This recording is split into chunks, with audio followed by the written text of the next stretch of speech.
game this weekend. Newcastle at home. What is it? 2 o'clock kickoff? 4 o'clock kickoff? It is 4:30 kickoff, isn't it? 4:30 kickoff, yeah, at the Tottenham Hotspur Stadium, where we're trying to get our first win in 6 games. So let's get into the match preview and have a look at how we think we can break down this Newcastle side, who haven't been good away from home this season. Let's be honest. Let's have a look. And if you're talking about teams who have injury problems, we have, but we have exactly. It's the battle of the Crocs this weekend. Exactly. But let's look at the form of the two sides coming into it, because Newcastle, the narrative around Newcastle is they're doing really well this season, but they are below us by 2 points. So it's actually a massive game coming into it in terms of the league standings. I've been very impressed with Newcastle at home this season, but when you're looking at away, just in the last few weeks alone, 2-0 defeats to Bournemouth, 3-0 to Everton last night, but not exactly the most difficult away games either. Easy, but yeah, they are two teams on good form. Like that Newcastle game kind of kick-started that Bournemouth form, didn't it? Yeah, it's true. And the Everton have been on form for the last 3-4 weeks. So maybe United just went to Everton 1-3. It's true. I get what you're saying, but on paper it looks easy. But actually, they're two sides that are doing quite well. I'm saying it's not like they've gone to City and Arsenal and lost, and that's why they got bad away form. I get that. But on the other side, Tottenham is actually not having the best of it at home at the moment. Nope. So it does set up for an interesting encounter where it's a very hard one to predict, to be honest. But what do you take out of the Newcastle form at the moment? I think they're badly struggling with injuries. They're obviously a really aggressive team. That's how they, I think last season and even this season at home, how they get a lot of their joy is hounding players, hounding oppositions, getting really close to the opposition, pressing really, really high, being really aggressive, being very direct, and playing with a very, very high tempo. And when they're forced to slow down that tempo, or when they're not good, or when the opposition are matching their aggression, they're starting to struggle at the moment. Obviously, Lewis Miley, 17 years of age, is coming in centre mid. He's done a really good job for a 17-year-old, but sometimes he can get overrun and sometimes it can be a bit much for him. The front line as well, Almiron, Isak, Gordon, 3 good players, but there are 3 players as well, a bit like... Sorry, not Isaac, but I feel like with Gordon and Almiron, when it comes to like chances in front of goal, they can be very inconsistent, and they're not like these clinical players. So when chances get reduced away from home, which potentially they do, then they're not taking those chances. Maybe at home they're creating a lot more chances, so they take a couple, but away from home they're getting less opportunities and they're being less clinical. Defensively, obviously loads of injuries. Defensively, Lascelles has come in to partner share. Obviously, Trippier and Livramento's playing out wide. Livramento's obviously playing well. He's an inverted fullback, though. He's not going on the outside, which gives a different dynamic. Trippier is not afforded. I feel like he's not being afforded the same protection away from home potentially as he is at home, when they're a bit more aggressive, a little bit more on the front foot. So it's leading to him being a bit more exposed, albeit he's still obviously a great player.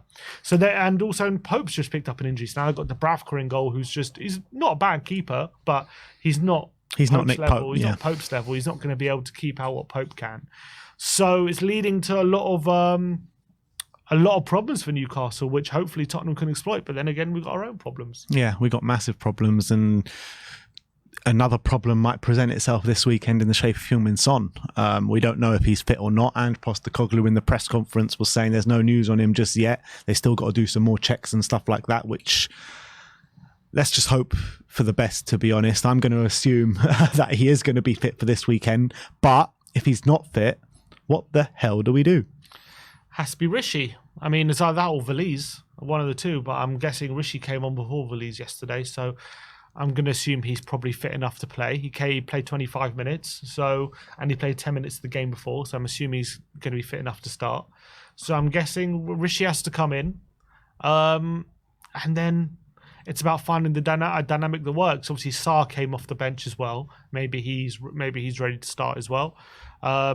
But it's going to be difficult without Sonny, that clinical finishing. And look, we saw when Kane left, other players stepped up. If Son's injured, maybe someone else steps up. But it's going to be very, very difficult. We know that Son just provides that opportunity. Even if you just get one chance, he can put it away.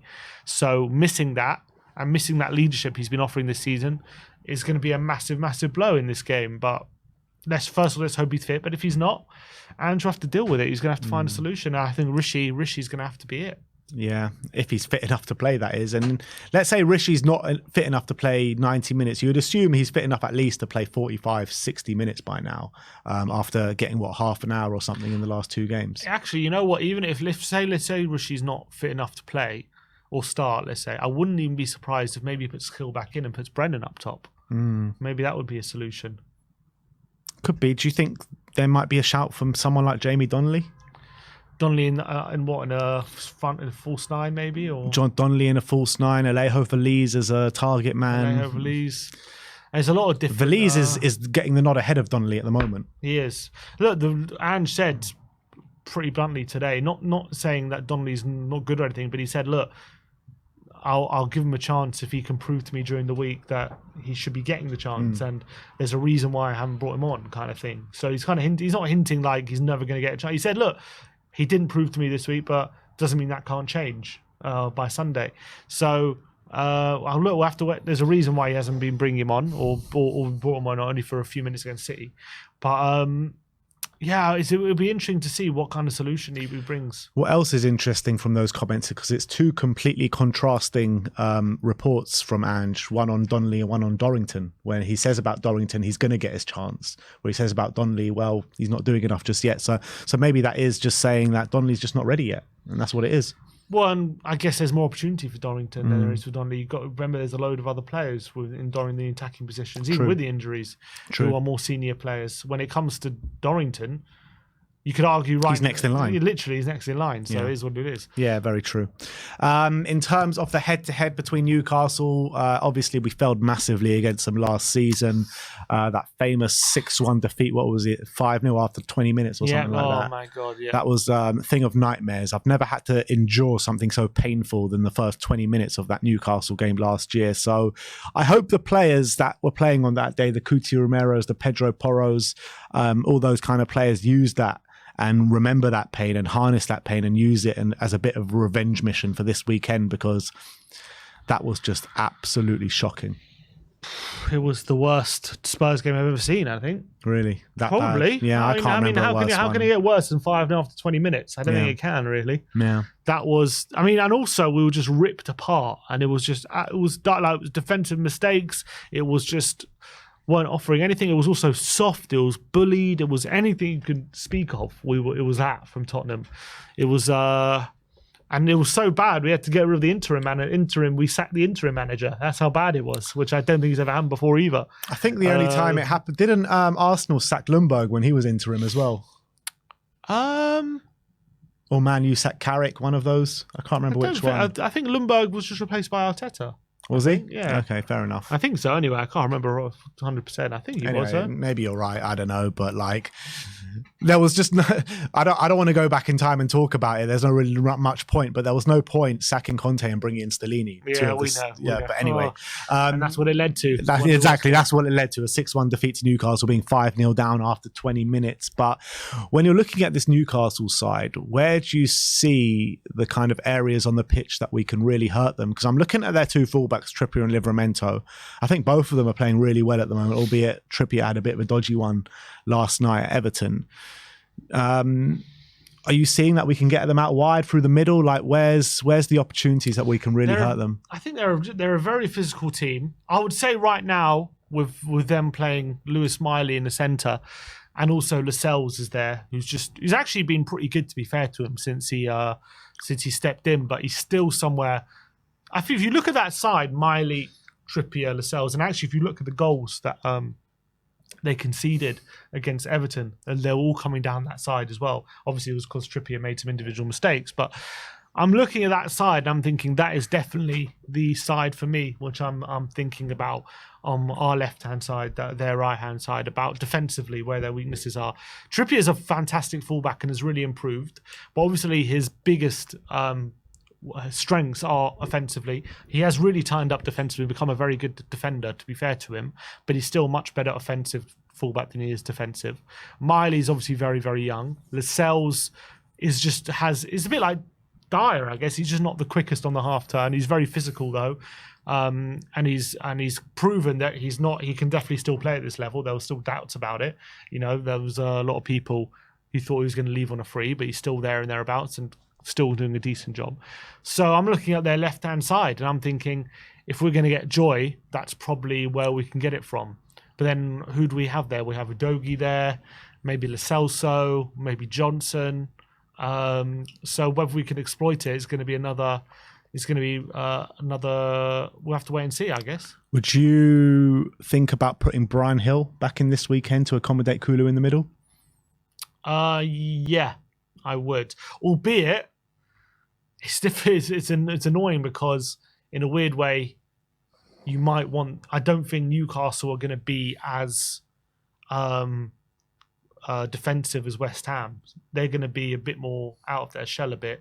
They're not going to be as low block, I don't think. Albeit they do defend resolutely, but in a weird way, they have quite an aggressive mid block. So we're gonna need a bit of steel in that centre. So in a weird way, if it's between, I'd rather have gone with Højbjerg this game and Hill in the other game.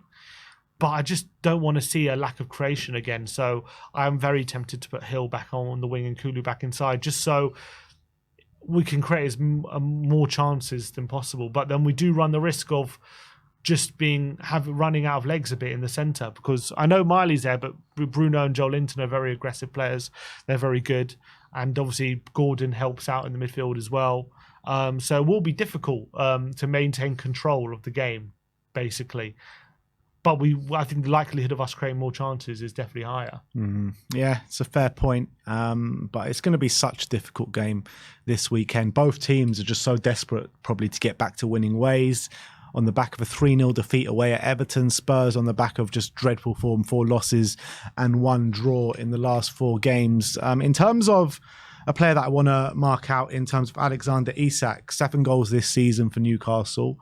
He's a player that we really need to watch out for this weekend, isn't he? Their most dangerous goal-scoring threat. He's also a player who can collect the ball from deep and, dribble past a couple of players. He can hold the ball up on his own and actually make something happen. I think Romero had him for dinner, though. I hope so. He's a bit different to, like a Callum Wilson, who, if Wilson picks the ball up on the halfway line, I'm not too worried about him. You know what I mean? You're only worried about Wilson if he's near the penalty area. Isak's a bit different. He's much easier to deal with, isn't he, Wilson? Yeah, so much easier.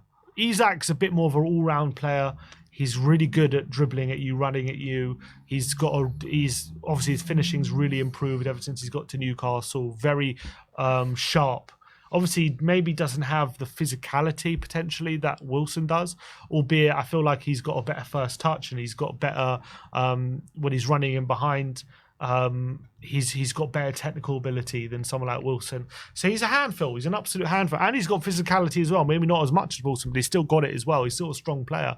So I'm worried to get about him up against Ben Davies. I feel like if he takes Davies on, he might get some joy. But hopefully, if he takes Romero on, I feel like Romero, will encourage it, kind of thing. I think that Romero definitely has that physical dominance over someone like Alexander Isak for sure. But look, how do you see the game going? What's your score prediction? Oof. Such a tough one to call. It's a really tough one to call. If we would have beaten West Ham, I would have said we take the momentum into this game and probably win as well. Obviously, the performance of West Ham was below par, and hopefully, I'm hoping what the reaction will be is the players have a bit of fire in their belly to overturn that result and come into this Newcastle game full of kind of opportunity to get the 3 points again. Newcastle, though, must be feeling the same way. Really bad result against Everton. They're not going to want to let that sit. And but Eddie Howe said after the game he finds it hard to find reasons for why their away form is so bad. So if he's saying that, that's worrying for them. Yeah. So if he's struggling to find reasons, maybe that bad form might continue. I can see goals in this game. Lots of goals. I think both teams are really going to go for the win. I think we only know one way of playing. I think Newcastle are not going to want a point. They're going to want to win here. So I'm going to side with Spurs. I'm going to be confident. I'm going to say 2-1. 2-1. Yeah, look, I think Ange is going to absolutely batter the players after that game. You saw how angry he was. as much as it is a hard game and a hard game to predict, I also think people might call it delusion, people might call it just too much positivity, but I also think Spurs are going to win this weekend for one reason or another. I just think that Ange is just going to absolutely batter them, and they're going to come out with a bit of fire this weekend. So I'm going to go for a big scoreline. I'm going to go 3-1 to Spurs. 3-1? Yeah, this weekend. I actually think that we're going to see a much different Spurs to what we saw last night at the Tottenham Hotspur Stadium. Look, usually when I say this kind of things, it gets slapped back in my face, so hopefully it doesn't this time. But we're both going for Spurs wins. Call us crazy, call us deluded, but we're both going for Spurs wins. So let me know your score predictions in the comments section below. But let's get